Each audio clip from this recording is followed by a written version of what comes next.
Ayu Ting Ting ungkap alasannya jarang kumpul dengan artis lainnya. Diakui Ayu Ting Ting sendiri ia memang jarang pergi keluar atau kumpul dengan teman-temannya. Tak pelak beredar isu jika janda satu anak itu tersingkir di kalangan artis. Meski merupakan salah satu artis ternama, bukan rahasia lagi jika Ayu Ting Ting jarang terlihat berkumpul dengan selebriti lain. Diakui Ayu Ting Ting sendiri ia memang jarang pergi keluar atau kumpul dengan teman-temannya. Tak pelak beredar isu jika janda satu anak itu tersingkir di kalangan artis. Jarangnya Ayu Ting Ting bergaul dengan rekan rupanya sudah sejak lama membuat Eko Patrio khawatir. Sebagai senior yang banyak mengajari Ayu Ting Ting soal menjadi pelawak, Eko Patrio mengakui jika sang biduan tak punya banyak teman. Ayu Ting Ting ini bukan tipe orang yang bergaul. Teman juga jadi dikit ya, yuk, tanya Eko Patrio dalam YouTube Eko Patrio TV, tanggal 9 Februari tahun 2023. Hal ini pun dibenarkan oleh Ayu Ting Ting yang belak-belakan mengakui dirinya memang tak memiliki banyak teman. Iya, emang gitu. Saya pulang kerja, ya pulang, ujarnya. Diungkap Ayu Ting Ting, Eko Patrio ternyata kerap menasihatinya agar mau bergaul. Menilik akun Instagram maupun media sosial lainnya pun Ayu Ting Ting terbilang jarang mengunggah foto ramai-ramai dengan artis lain. Maka Pak Eko suka kesel, yuk, main dong kamu keluar, nih Pak Eko suka begitu, ujarnya.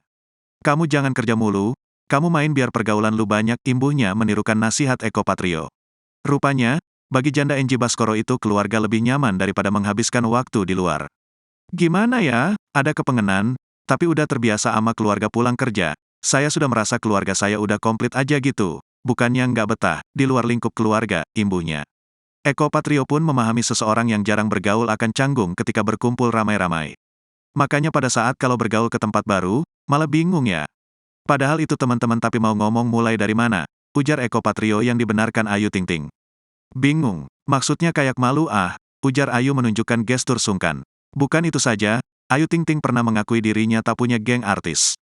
Di saat kebanyakan artis terutama perempuan memiliki geng sosialita atau geng arisan, tidak demikian dengan Ayu Ting Ting. Diungkap Ayu, selama ini ia lebih sering nongkrong dengan teman lingkungannya hingga semuanya. Tergantung, setiap orang punya kesenangan masing-masing. Aku senang sama teman-teman aku, teman SMA, lingkungan rumah, tutur Ayu Ting Ting dilansir dari YouTube Rio Motret, tanggal 26 Oktober tahun 2019, via gri.id. Mereka bisa aku ajak susah, bisa nongkrong di mana aja, sambungnya. Ayu mengaku takut tak bisa menyesuaikan jika nongkrong dengan artis lain. Kalau sama sesama, artis takutnya aku ajak ke sini. Mereka enggak senang, enggak terbiasa, kalau teman-teman aku bisa diajak lesehan. Karena bisa diajak kemana aja. Sesama artis belum tentu suka kemana saja, ke tempat sini, ke situ, pungkasnya.